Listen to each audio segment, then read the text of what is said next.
सभी भक्तों को श्री शिवाय नमस्तुभ्यम। हर हर महादेव। सबसे पहले तो आप वीडियो को लाइक कर दीजिए, चैनल को सब्सक्राइब कर लीजिए और कमेंट में हर हर महादेव लिख दीजिए। 12 अक्टूबर शिवरात्रि और प्रदोष का विशेष दिन। इस दिन आप ये उपाय कीजिए, निश्चित रूप से आपको संतान की प्राप्ति होगी। यदि आपका रजस वाला धर्म बंद है, पीरियड आता ही नहीं, पीसीओडी की वजह से, या पीरियड बंद हो चुका है, समय है पीरियड आने का पर पीरियड आ ही नहीं रहा, या फिर बच्चेदानी में कोई समस्या है, या फिर शरीर में किसी कोई ऐसी समस्या है जिसकी वजह से आप गर्भवती नहीं हो पा रही है, तो प्रदोष के दिन सफ़ेद आंकड़े की जड़ को लेकर आए, पति और पत्नी दोनों। यदि पीरियड नहीं आता तो भी तुमरुकेश्वर महादेव का नाम लेते हुए उस जड़ को भगवान शंकर के शिवलिंग पे से 21 बार घुमा लीजिए। 21 बार उस जड़ को घुमाइए। घुमाने के बाद में हाथ जोड़कर प्रणाम कीजिए। लाल धागे में, लाल कपड़े में उस जड़ को माताएं बहनें शिव जी को देखते हुए नंदी के पीछे की तरफ खड़े होकर, यदि नंदी के पीछे की तरफ खड़े होने की जगह नहीं है तो आप शिव जी को देखते हुए उस जड़ को अपनी कमर में बांध लीजिए। उसके बाद में आपको एक पीपल का पत्ता अवधूतेश्वर महादेव के नाम से समर्पित करना है भगवान शंकर के शिवलिंग पर। 5 मिनट बाद उस पत्ते को उठा लीजिए, घर पर लेकर आइए, गाय के दूध में उस पत्ते को उबाल लीजिए, उस पत्ते को निकाल के रख दीजिए दूध में से, और फिर पति और पत्नी रात्रि को सोते समय उस दूध को पी लीजिए। पत्ते को उसी दिन या तो आप वृक्ष के नीचे रख सकते हैं, आसपास कोई वृक्ष हो, या अगले दिन आप उस पत्ते को किसी भी वृक्ष के नीचे रख सकते हैं। प्रतिदिन आपको ये पीपल के पत्ते वाला दूध पीना है। कम से कम 1 महीने तो ये दूध जरूर पीजिए आप, पीपल के पत्ते वाला गाय का दूध अवधूतेश्वर महादेव के नाम से।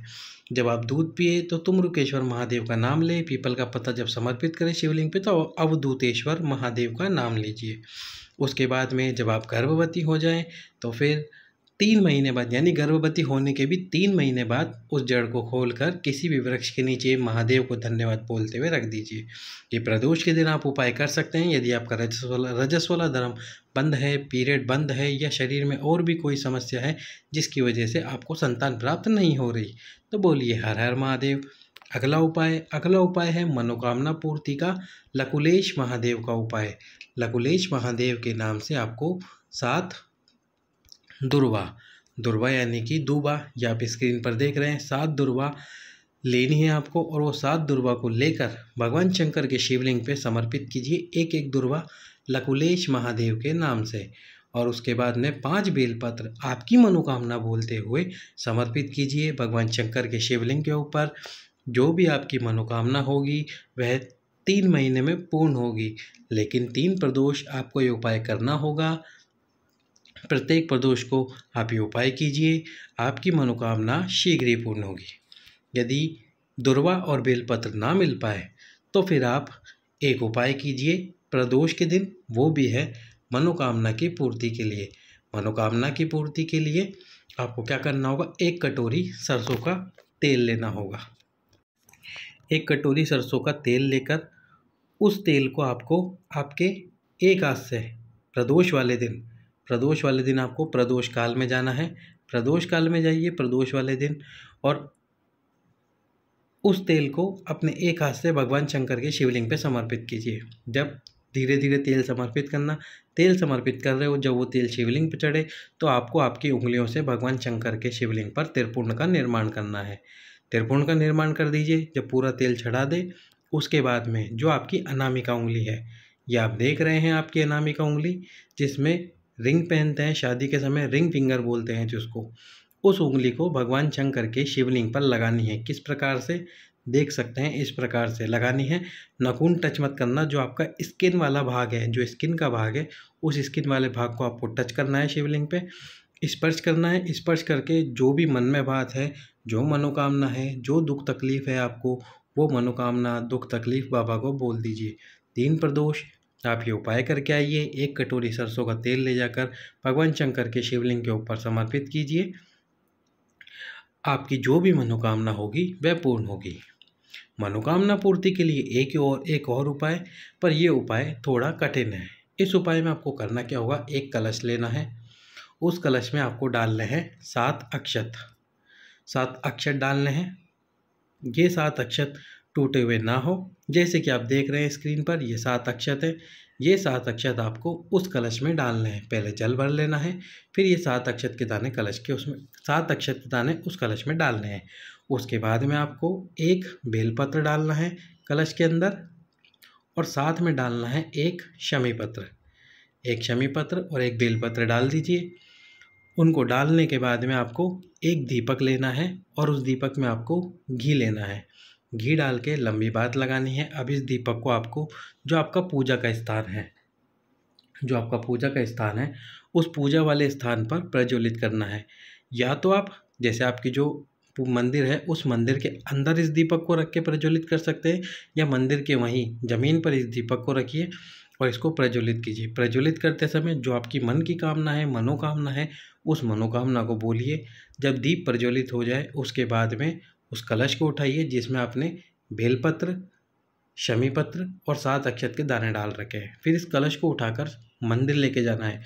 शाम के समय प्रदोष काल में उपाय करना है, लेकिन जब मंदिर लेके जा रहे हो कलश को तो एक बात का ध्यान रखना, आपको नंगे पैर जाना है मंदिर। पैरों में चप्पल पहनकर नहीं जाना। चप्पल नहीं पहननी है पैरों में। जो उपाय करने जा रहा है उसको चप्पल पहननी नहीं है। जैसे कि मान लीजिए मंदिर आपके घर से दूर है और आप गाड़ी पर बैठकर या किसी के साथ में जा रहे हैं मंदिर, तो जो साथ में जा रहा है वो तो चप्पल पहन सकता है, पर जिसके हाथ में कलश है वो चप्पल ना पहने। उसके बाद में इस कलश का जल शिवलिंग पर समर्पित कर दीजिए। आपकी फिर से मनोकामना बोलते हुए जल समर्पित करना है। उसके बाद में आपको जो भगवान शंकर के मंदिर की चौखट है उस पर एक आसन लगाकर बैठना है। आपको जो कि माताएं बहनें हैं उनको बोलना है नमः शिवाय ओम। और जो पुरुष वर्ग है, यदि कोई पुरुष वर्ग ये उपाय कर रहे हैं तो पुरुष वर्ग को बोलना है ओम नमः शिवाय। माताएं बहनें ध्यान रखें, आपको नमः शिवाय ओम बोलना है और पुरुष वर्ग को ओम नमः शिवाय मंत्र का जाप करना है भगवान शंकर के मंदिर की चौखट पर बैठकर। कितनी बार बोलना है वो आपके ऊपर, आप कितनी बार बोलना चाहते हैं, 5 बार, 7 बार, 8 बार, 5 बार, 7 बार, 9 बार, 11 बार या 21 बार है, वो आपके ऊपर है। पर थोड़ी देर बैठकर ओम नमः शिवाय और माताएं बहनें नमः शिवाय ओम का मंत्र का जाप करें, फिर उठकर आपको घर आ जाना है।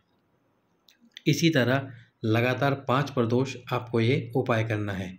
किसी प्रदोष वाले दिन माताओं बहनों का रजस वाला धर्म हो, पीरियड हो, तो आप आपकी जगह पे किसी और व्यक्ति से ये उपाय करवा सकते हैं। या यदि पुरुष वर्ग ये उपाय कर रहे हैं और किसी कारण से उनको बाहर जाना पड़ रहा है तो वह अपनी जगह पर किसी और दूसरे घर परिवार के सदस्य से ये उपाय करवा सकते हैं। जिस मनोकामना से आप ये उपाय करवा रहे हैं आपकी वह मनोकामना शीघ्र ही पूर्ण होगी।